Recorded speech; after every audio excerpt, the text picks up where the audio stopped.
Assalamualaikum. In this video, I am discussing how can we manage enuresis patient in history. Enuresis is very important. It comes also on communications.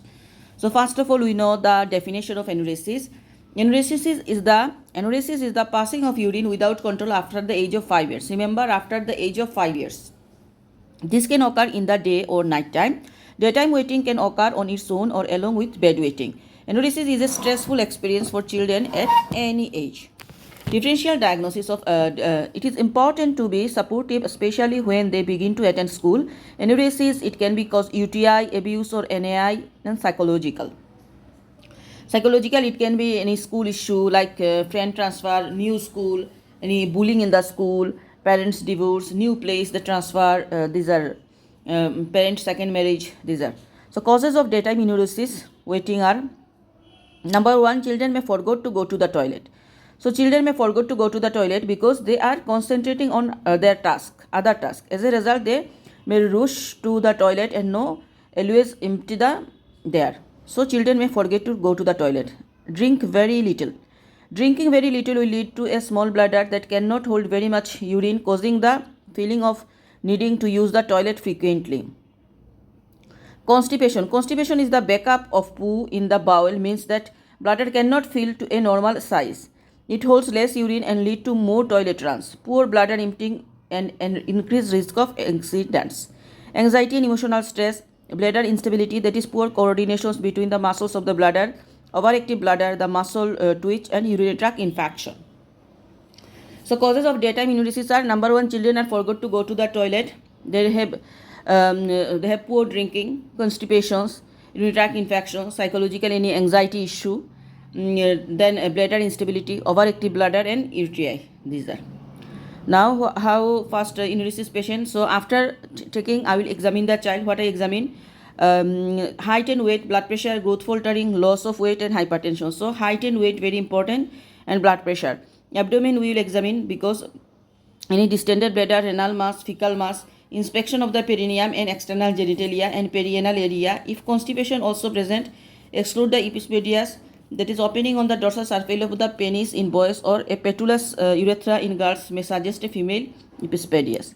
Lower back and spine exclude, that is any spinal occult dysraphism, third cord. Neurology, assessment of the lower limbs, observation of the gait. So mainly examination, general examinations, then abdomen examinations, inspection of the genitalia, and the neurology examinations, examination of the back and spine. Investigation we will run, first of all, routine investigation, urinalysis and cultures. Repeat the urinalysis if previous UTI you are concerned about possible renal or metabolic disease. So we are doing urinalysis and cultures. Then secondary investigation, what are renal tract ultrasound with pre and post void residual. Indicated when following initial behavioral management, or if there are any red flags present like continuous incontinency, recurrent UTI. And consider in the children with established daytime incontinency, review and repeat the ultrasound if it is not adequate on recent. So first of all, we are doing the urine analysis and culture. This is the test we do to exclude there is UTI. If there is any secondary cause after lifestyle management, it is not improving, any recent recurrent UTI, the child has incontinency, then we do the ultrasound of the renal tract ultrasound. Okay. So what is the management of enuresis? That is initial standard management, behavioral modification. Headlines are behavioral modifications number one, then on school days what he do and when at home, and the pharmacological management. So behavioral modifications are number one, educating the child or parents about the lower urinary tract anatomy and functions, demystifications of the pathophysiology and the therapeutic approach. Micturition behavior, timed voiding, avoidance of holding maneuver, optimal voiding posture. Okay, education the child about the anatomy, then micturition behavior, then use the bladder diary as there is reference source and documents of progress. Then fluid intake and diet, suggested drink with each meal and snack spread over the day.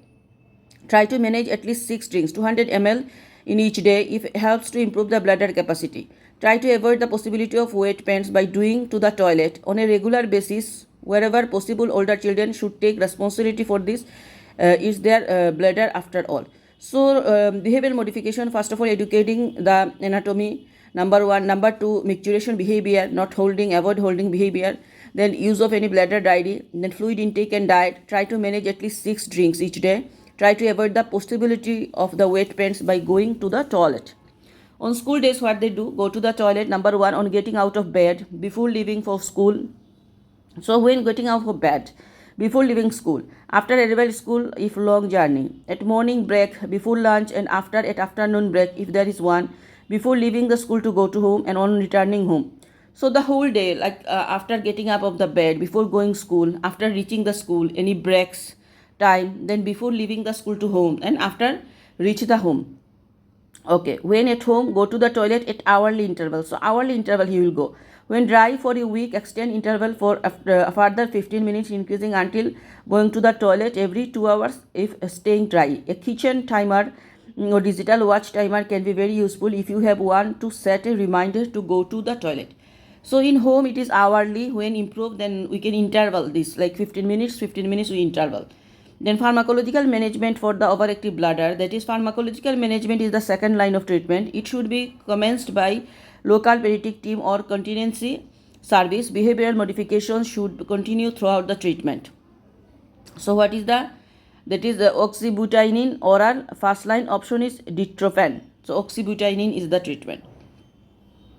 When you refer the patient to the local pediatric team or contingency service, so we refer number 1, if there is any red flag for other disorder present, refer as appropriate.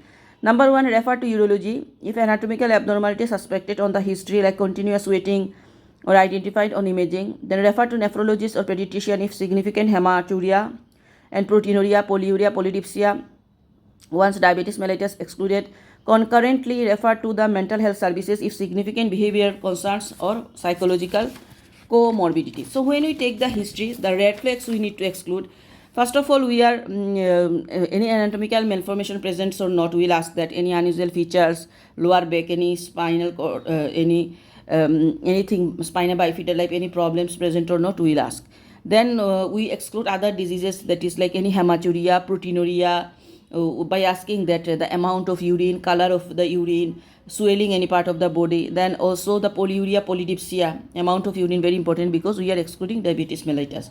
Then also there is a behavior abnormality. If it is significant, then consult the psychological comorbidities. So this is the red flag of the enuresis, that is anatomical abnormality, psychological abnormality, and the any other cause like hematuria, proteinuria, polyuria, polydipsia. This is all about the management of bed wetting or enuresis history. Thank you.